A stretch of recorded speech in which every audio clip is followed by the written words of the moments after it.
And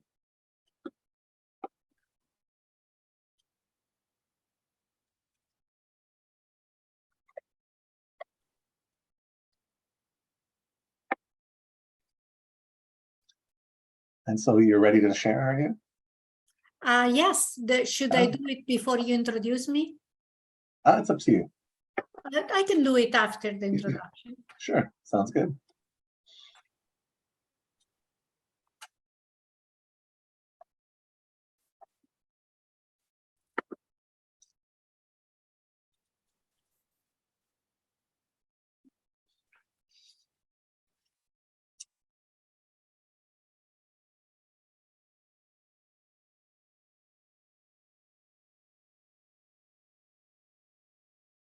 Okay, here we go. Welcome everybody to the afternoon stream sessions, streams of information. And we've got today we've got Dr. Luciana Duranti, a graduate from the University of Rome in Italy, as a professor of archival theory, diplomatics, and digital records in the master's and doctoral archival programs of the School of Information of the University of British Columbia in Vancouver. She is the director of the UBC Center for the International Study of Contemporary Records and Archives and the principal investigator of the SSHRC-funded Terpares research projects. Since 1998, they've developed theory and methods for the creation, maintenance, and preservation of trustworthy digital records across technologies, and in the current phase is about to use AI in its records creation, record keeping, and record preservation. Since 2015, Dr. Duranti has been the chair of the Canadian Government Standard Board Committee for the 72.34 standard for the electronic records of documentary evidence. So I will hand you over to Dr. Duranti, who will be speaking to you on the trusting digital records. Welcome, Doctor, and thank you for being with us. Thank you very much. And hello, everyone. I will now share my PowerPoint and I will try to put it on presentation mode. Okay. So I will talk about trusting digital records. I will focus on the key products of digital transformation, those that are evidence of action and support accountability. So on digital record and specifically on ensuring that trustworthiness. So we talk a lot about trust and what is trust? In business, it involves an alignment of value systems with respect to specific benefits. In law, it is a relationship of voluntary vulnerability and dependence, which is based on risk assessment, that is, on the probability that a bad event occurs and on the impact that that event would have on you. In everyday life, trust means acting without the knowledge that we need to act. So basically, we substitute the information that we do not have with other information. Trust is also a matter of perception, and it is often rooted in old mechanisms. For example, all public records are to be trusted, which may not be true. In the digital environment, the standard of trustworthiness is that of the ordinary marketplace. So buyer beware. So what really does trustworthiness in record consist of? Well, it consists of reliability, which has to do with trusting the content of the record. And this is based on the competence of the author and the controls on creation. Accuracy, which is the correctness and precision of the data, again, based on the competence of the author and controls on the recording and transmission. And authenticity, which is the trustworthiness of a record that is what it purports to be, untampered with and uncorrupted.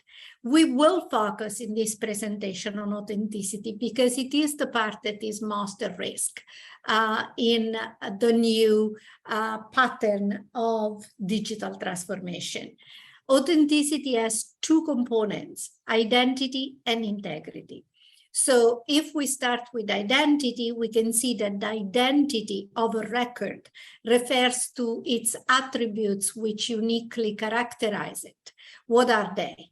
the names of the persons that concur to its creation, like the author, the addressee, etc.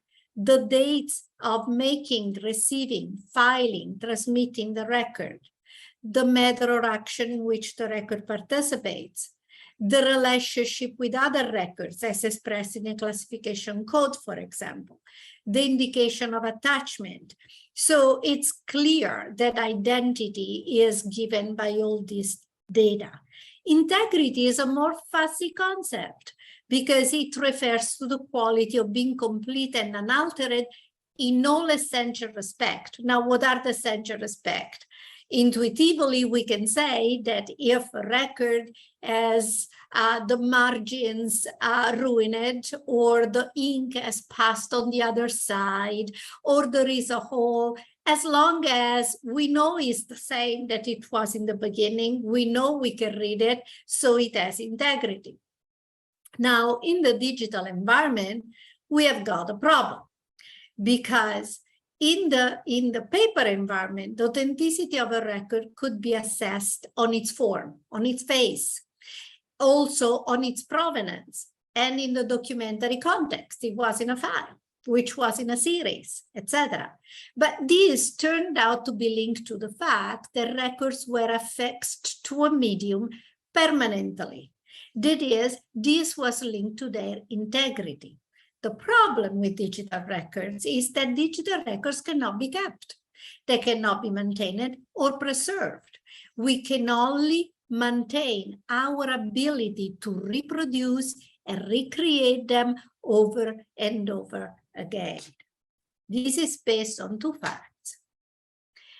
If the records are the counterpart of traditional paper records, the physical form in which they're stored is different from what you see on the screen.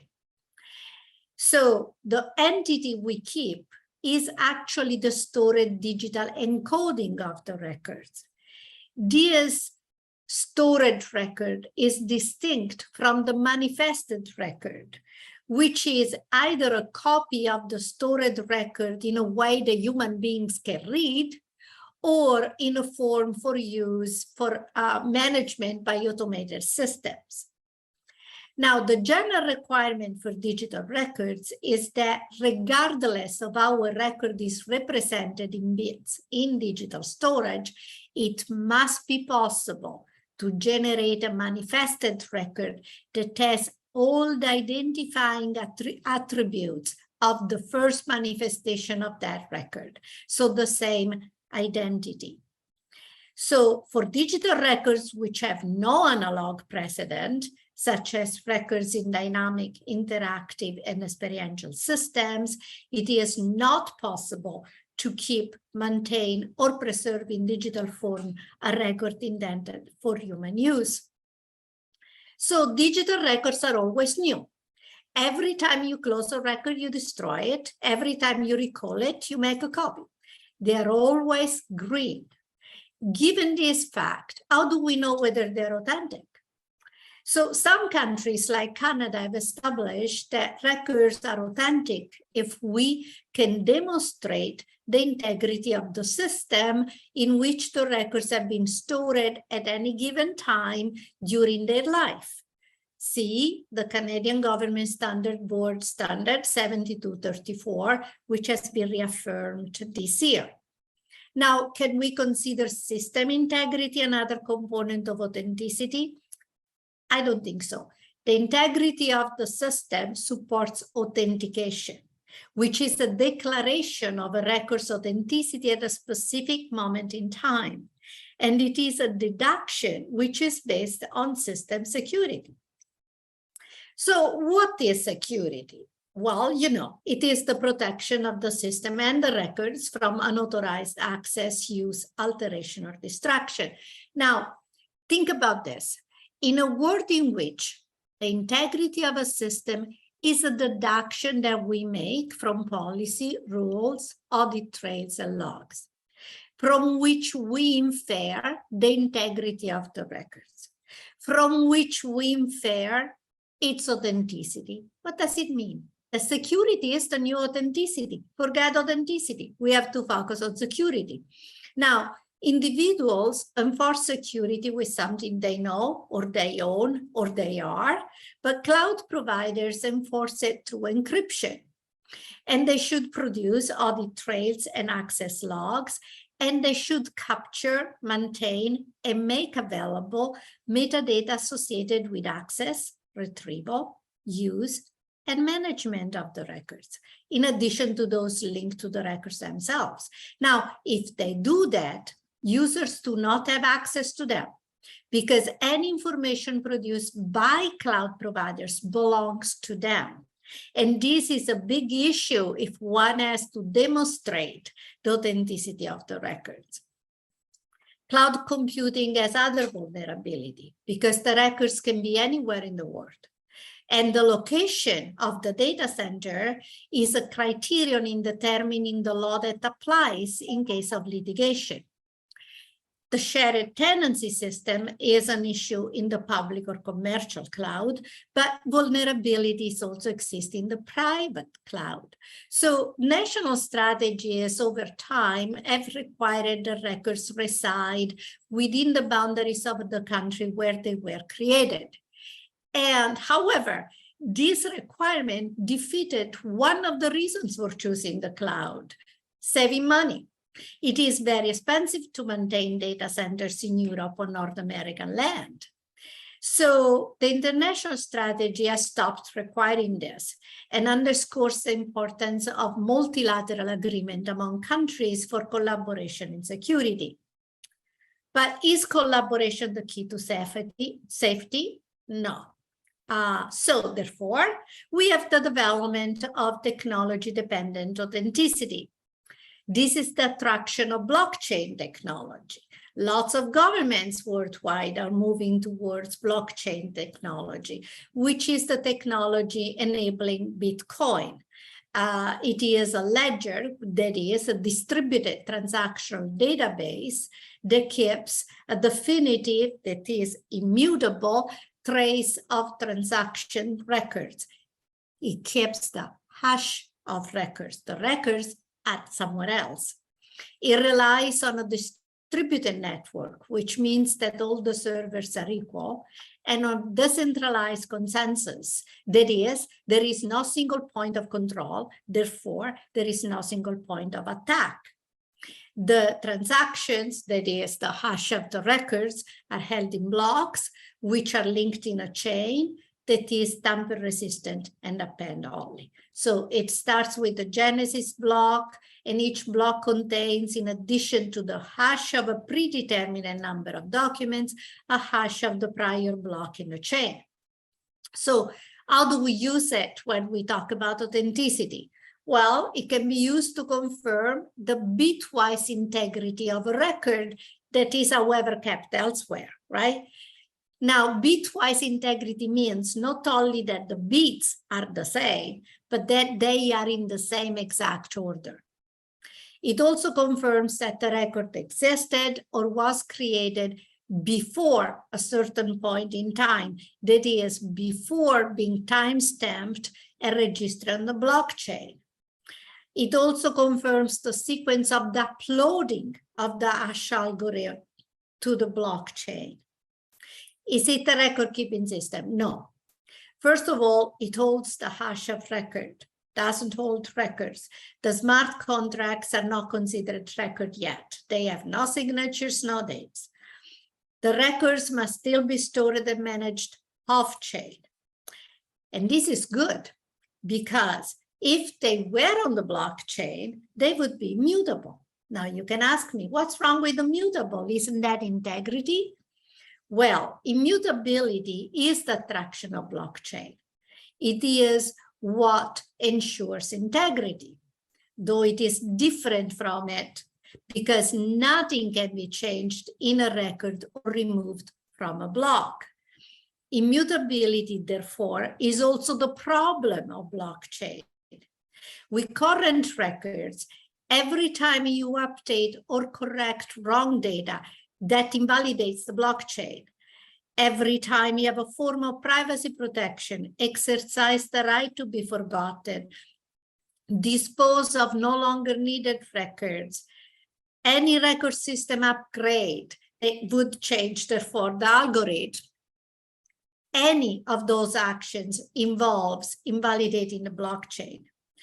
With records identified for continuing preservation, any transfer to preservation system, any migration of the material from a preservation system to another, any addition to the records aggregation would invalidate the blockchain.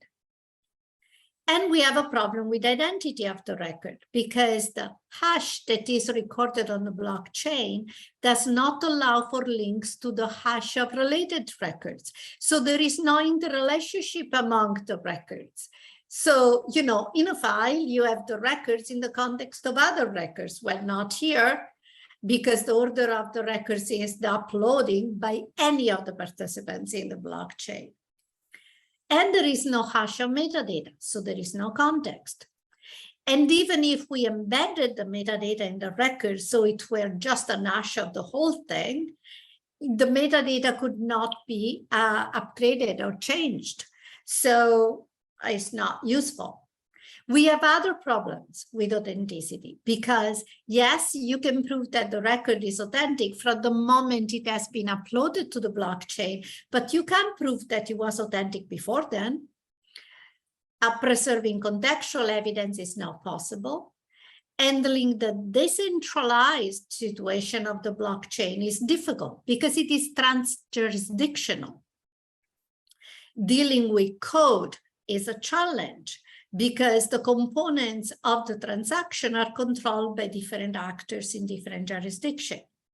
And of course, with smart contract, it is impossible to authenticate the transaction.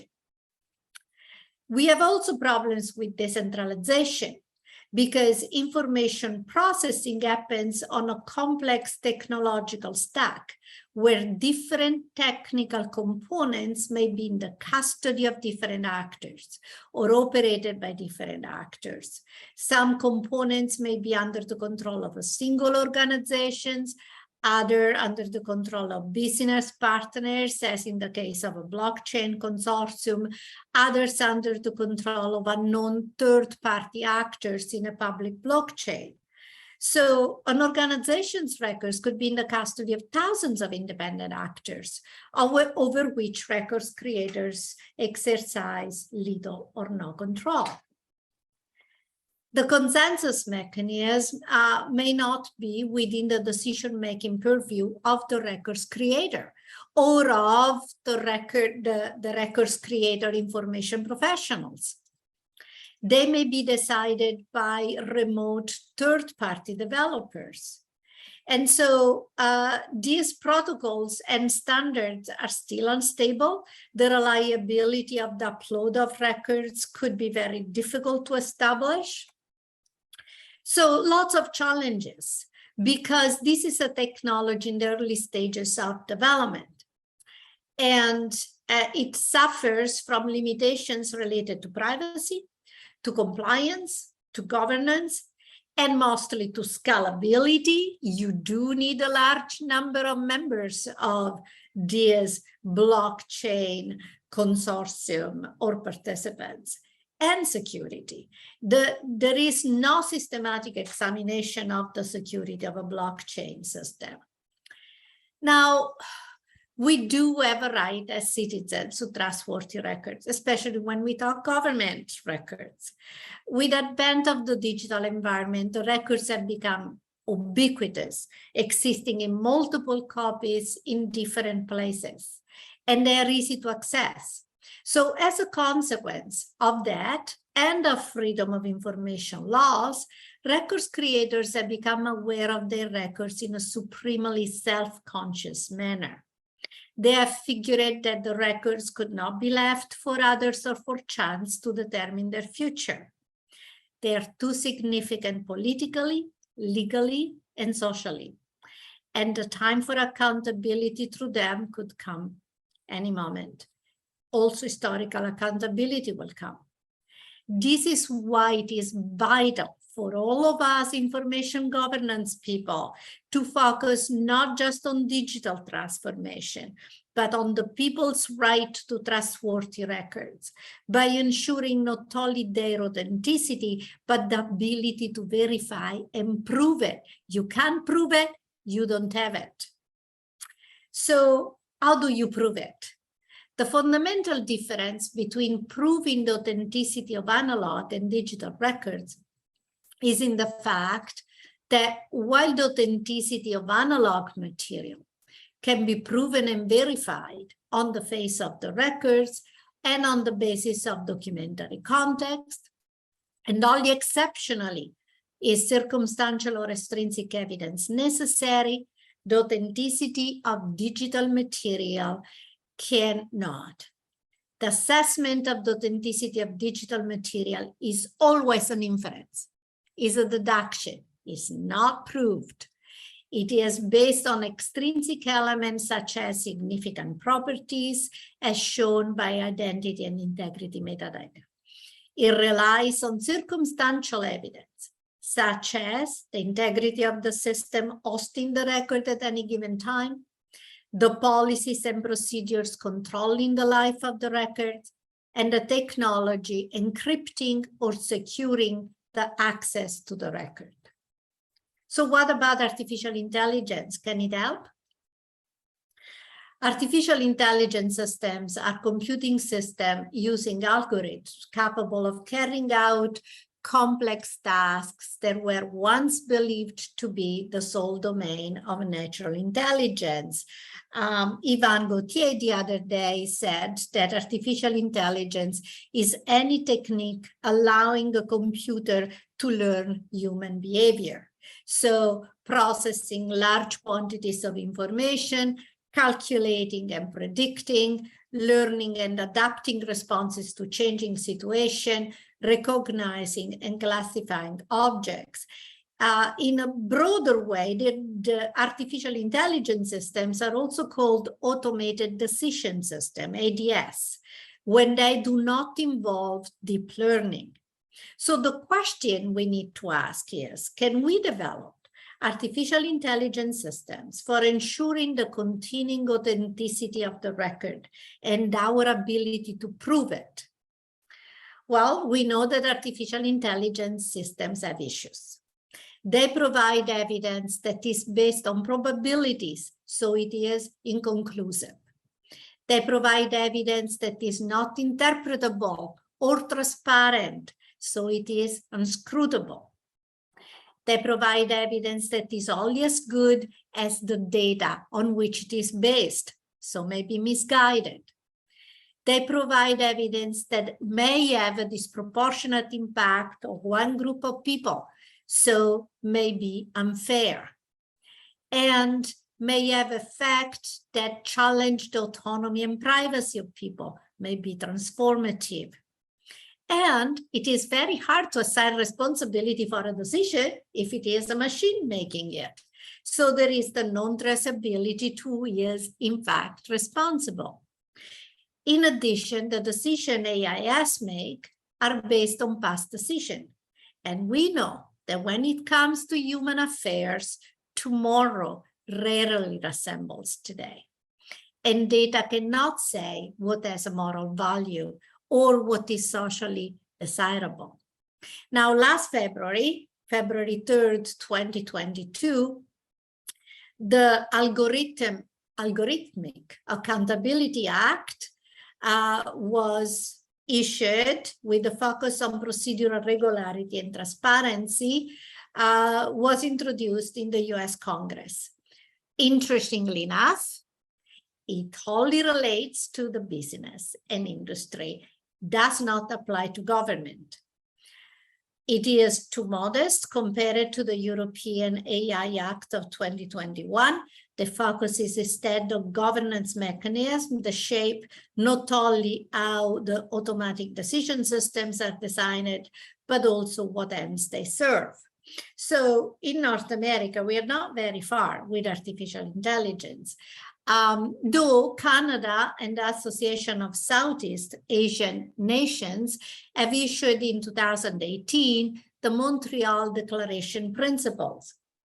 What are these principles? Well, respect for well-being, for autonomy, privacy, solidarity, democratic participation, equity, diversity and inclusion, caution, responsibility, sustainable development. You can find this on the internet. There is a very detailed explanation of every single principle. Now, there have been several projects looking at artificial intelligence for controlling and accessing records. They typically look at a particular tool in a specific context or a single set of records. For example, recurrent neural networks have been used for classification of the content of large aggregations of records. Recommendation systems that connect relevant images to digitized one by using handwritten text recognition were used to make digitized documents searchable. Chatbots that emulate human conversation have been used to find connected information. A combination of named entity recognition, entity relations tools, and topic modeling have been used to create visualization tools for the types of data stored on these images. However, what is our problem? Our problem is that relying on existing off-the-shelf tools, as all the studies on AI for records have done, limits what challenges can be met. And it makes the needs of record governance subservient to the field of machine learning. It may be a practical thing to do, but many tangible instances of biases have been found in modern machine learning models, often driven by questionable data collection practices. Again, AI tools are as good as the data that we feed them. This raises the question of whether off-the-shelf tools are the best solution for records, and what AI could look like if this power relationship between AI and information governance were reversed. So if the theory of the record were informing the creation of the AI tools. So Interpares developed a new project, the I Trust AI project. The overall goal of the fifth phase of the Interpares research project is to design, develop, and leverage artificial intelligence to support the ongoing availability and accessibility of trustworthy public records by forming a sustainable partnership producing original research, training students, and highly qualified personnel. And basically, it's a collaboration between academia, archival institutions, government records professionals, and industry. The objectives are to identify specific technology that can address critical record challenges, determine the benefits and risk of using them, ensure that records concepts and principles inform the development of responsible AI, and validate outcomes. So we have more than 40 studies in course at this time. They relate to aspects of records creation, retention, and disposition, to predicting the presence of types of private information in public records, to access records, etc. These studies are carried out by about 200 researchers in 28 countries and from 88 organizations. They are organized in international and multidisciplinary research teams that each include AI expert as well as records and archives expert, forensic and legal expert, data science people, etc.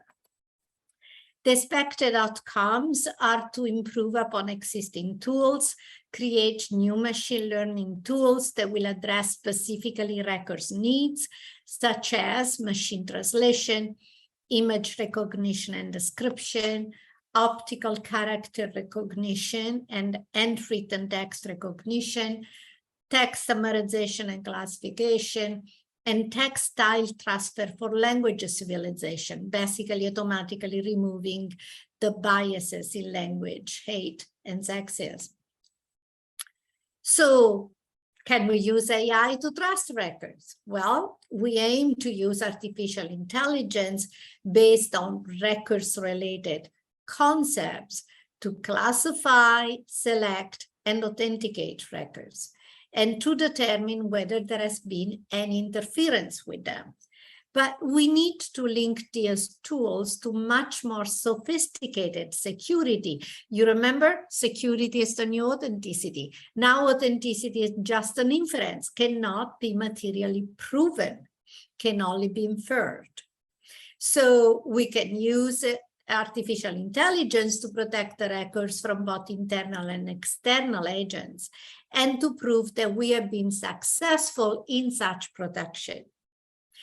The standards can help us. Standards must be technologically oblivious, but they can state the principles to be respected, indirectly addressing issues presented by emerging technology, such as immutability, and directly establishing requirements for record-making and record-keeping systems. Alternatively, we can either keep the records permanently offline or maintain a complete identical reproduction of them in a secure physical offline location like the UK does. It would not help privacy and confidentiality because we still would have records online, but at least we would have a set of verifiably authentic records. So if you want to investigate more, all the points that I made, you can go to website. The latest is in the Paris Trust AI, which is about artificial intelligence. The other one, the previous research project in the Paris Trust, is about cloud computing. And in there, you can find the link to books produced and to the documentary on the duty to document. Thank you. Thank you, Dr. Durante. That was fantastic. I learned quite a lot today. I thought I knew a bunch about AI, and we certainly filled in a lot of gaps and blockchain as well. Very descriptive and goes into quite detail. Thank you. We don't have any questions yet, so just a reminder to everybody online that if you click on the icon on the upper right for Q&A, you can put some questions there. I guess, geez, I'm trying to think of some questions. I guess I would ask, there are so many considerations in terms of getting to trustworthiness. I'm just wondering if you can give the examples of some organizations out there, be they private sector or public sector, who seem to be getting it right, or at least are maybe at the forefront of getting there. Well, I would say that in this moment, the UK is doing the best work, both in the use of AI and in generally speaking, in the development of record-keeping systems that can guarantee a good governance of the records and the information. I think it is an avant-garde in many things, not only in the archival and records field. In the UK, the National Archives actually has control on the records from creation when they are with agencies, which doesn't happen in Canada. It is in the Act. The Library and Archives Canada has a responsibility to supervise what the agencies does. But in England, the UK, they actually work with the agency to develop and maintain the systems. So they are an avant-garde in all of this. But other countries, take Estonia. Estonia has completely adopted blockchain. Every single agency uses blockchain with this idea of ensuring the immutability of the records, which is a very impractical thing. It is extremely expensive. Blockchain is the most polluting kind of technology that exists. And it has to be redone every time you upgrade a system because the algorithm changes. So you can no longer compare the records that move to an upgrade system with the ash done before then. And doesn't really address the issue of authenticity, because what if you had uploaded a false record? You know, you can't prove anything. So I think that Canada is trying to do well through the standard board, the Canadian government standard board. There are lots of federal government agencies who are members of the committee that has to review the standard in light of the emergent technologies, even if we're not allowed to name them in the standard because standard is supposed to be technologically neutral. But if we know what the issues are, we can address issues instead of addressing the specific technology. So I think we can do a lot through the standards. I think, honestly, maybe because I know it very well, Italy is doing a superb job. Italy really is, and it has this capacity, has developed the capacity of a governance system that is across administrative layers. So there is the national government, the regional government, the provincial government, the city government. They all have access to the same data. They are not repeated. It is easy access. A citizen can find all of its material across just accessing one point and can go through all levels of government. So admittedly, Italy is not a federal government, it's a national government.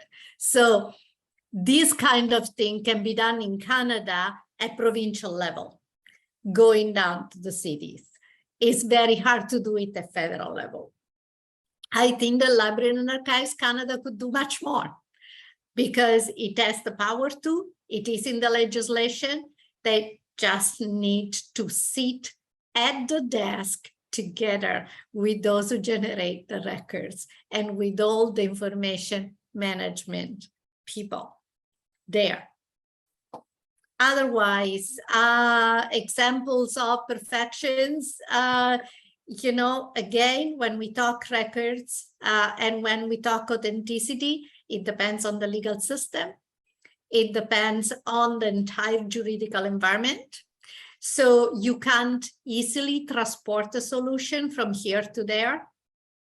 But as we are doing within Inter Pares, if we work across countries and cultures and systems, we may be able, we have been able with the cloud thing to develop, for example, the sample of a contract that is valid everywhere and should be used in every context. So NATO has adopted it.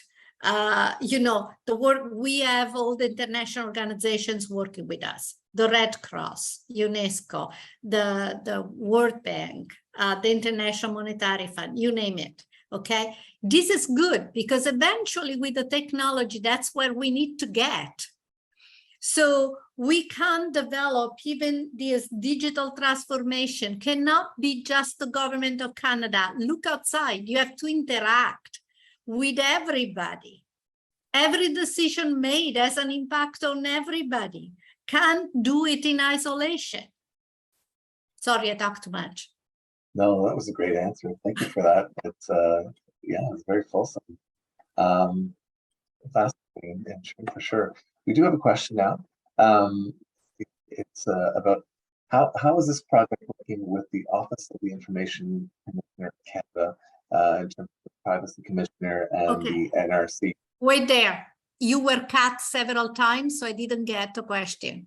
Oh, okay. So I'll ask the question again. Yeah. The question is, how is the work that you've been working on, how has it been I guess, accepted by the Office of the Information Commissioner of Canada, the Privacy Commissioner of Canada, and National Research Council, and others, I guess? We Now, mentioned library and archives, I guess, in yes, terms of the yes. role. And for example, the Office of the Privacy and Freedom of Information Commissioner of British Columbia has been a member of Inter Pares from the beginning. So, you know, the strategy of Inter Pares is not to get a bunch of academic develop solutions and then trying to sell it to the people who have to use it, is to get the people who need to use solutions, develop them together. So that's why we have 88 partners, because we get them in. If once they have agreed on the solution, then there is nobody to sell it to. They're sold already. It's this idea, you know, the old African proverb that if you go alone, you go fast, but if you go together, you go far. And that's the thing. And it has been extremely successful from the very beginning. I mean, Inter Pares started in '98. We have been funded by SSHRC 5 consecutive times throughout. It's the only research project in any field that has been funded so many times. And that's because what we produce is co-produced by so many bodies and organizations and implemented. And it is worldwide because all continents are part of this. So, you know, Canada is so multicultural. It is important to do things that are accepted across cultures, you know.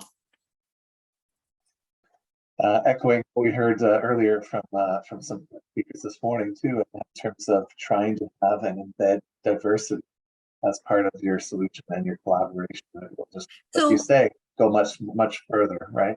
Yeah. So why do you think that I spend my time since 15 to chairing that committee of the Canadian Standard Board?